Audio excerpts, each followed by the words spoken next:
This guy was considered one of the greatest pro hockey players of his generation, won a Stanley Cup in Seattle by knocking off the great Montreal Canadiens, almost won a second cup with Seattle and Calgary later on, a goal scorer par excellence, a great motivator for his teammates, a great legend, hometown hero, and he was also incorrectly convicted for being a draft dodger, which really gave him more attention than a lot of people figured at the time. Now, I basically believe if the Hockey Hall of Fame ever gets his act straight and put real Hockey Hall of Fame quality members in, this guy should make it. If you research this guy's career and you look at what he did, especially for the West Coast version of hockey in the 1910s and 20s, he definitely belongs in the Hockey Hall of Fame, and I call on anybody listening to this podcast to take up the torch, as we say.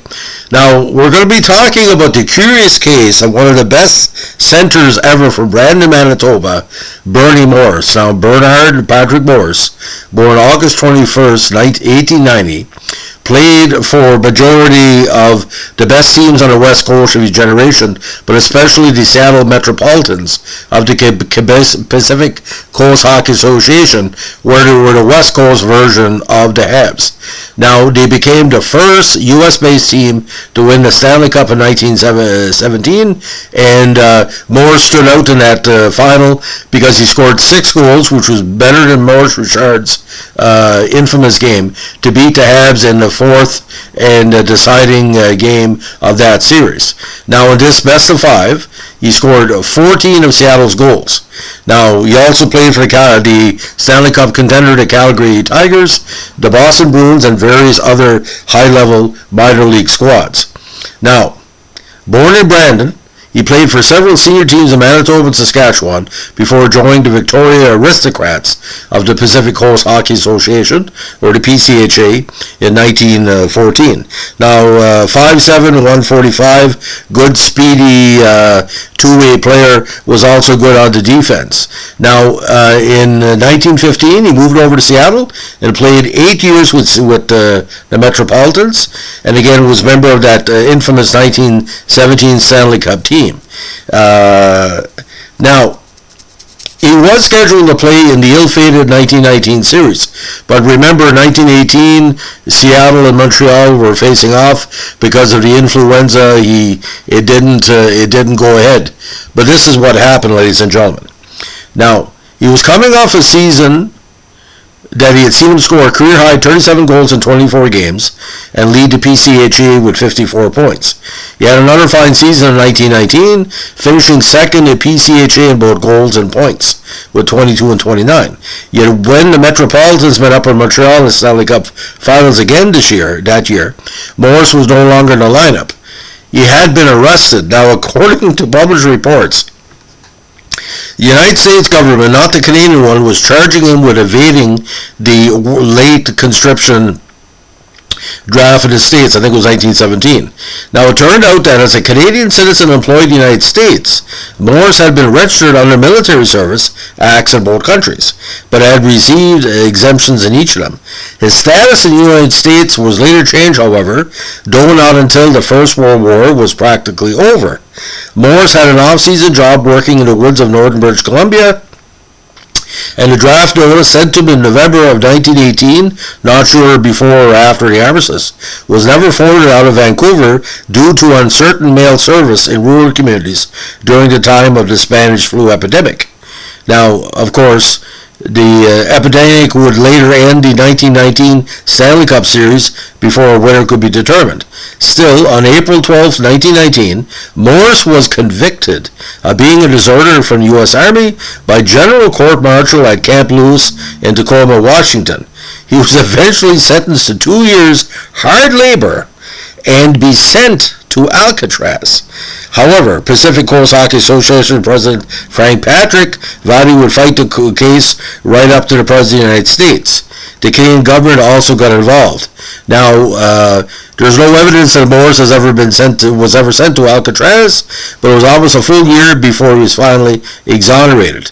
He missed the 1919-20 season, but was allowed to return in time for Seattle's Stanley Cup Series with the NHL's Ottawa Senators in the spring of 1920. He went on to play 5 more seasons in the PCHL, the Western Canada Hockey League, and the NHL. Now, getting back to the stats. Now, the 1920 series, he had 2 assists in 5 games.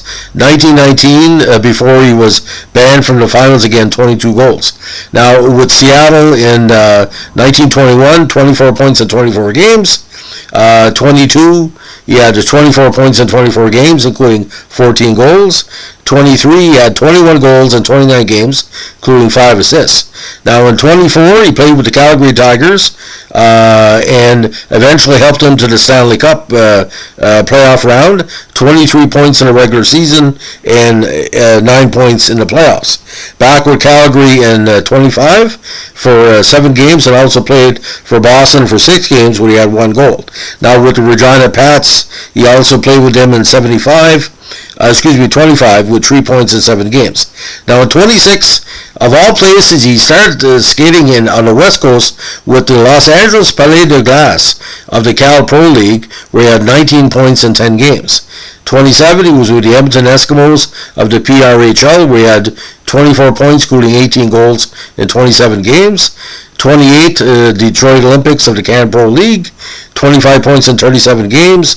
Then with Hamilton for 2 straight years, Hamilton of the Can Pro League in 29, and with the Hamilton Tigers of the IHL in 1930, and he was coach for both that seasons. Now with Hamilton in 29, 14, 24, and 4, and with Detroit in 31, 18, 28, and 2. Now, he was a PCHA first All-Star team, 16, 17, 18, 19, and 22, and a PCHA second All-Star team in 19, 21, and 23.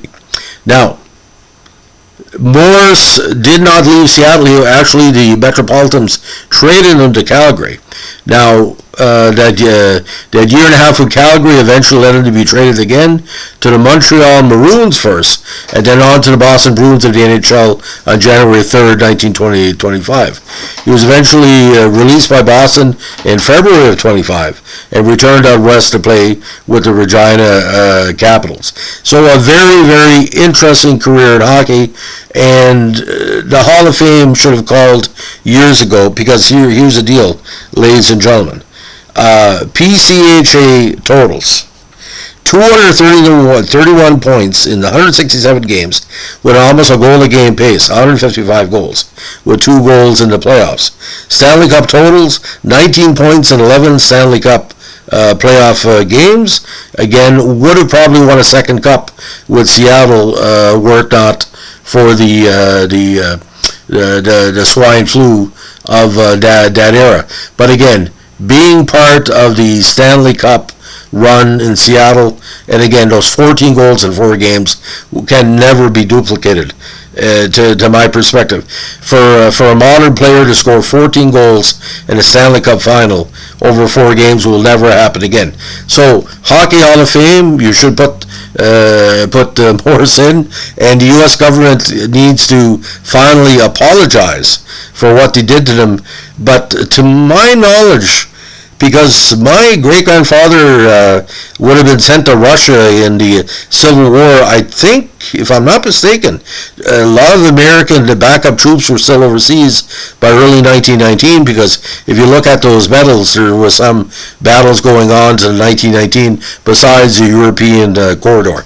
So, that is the legend, a true legend of Bernie Morris. If you like what we're doing here, give us a like, comment, and subscribe. If there's any listeners from the channel in Seattle, I encourage you to take it up. Now with the cracking in the NHL, maybe he'll finally get his due. I think that would be good publicity for the new team, because this guy literally has all the Hall of Fame credentials, just his legacy alone and what he did, and a pure goal scorer, no doubt. Thanks for listening. Bye.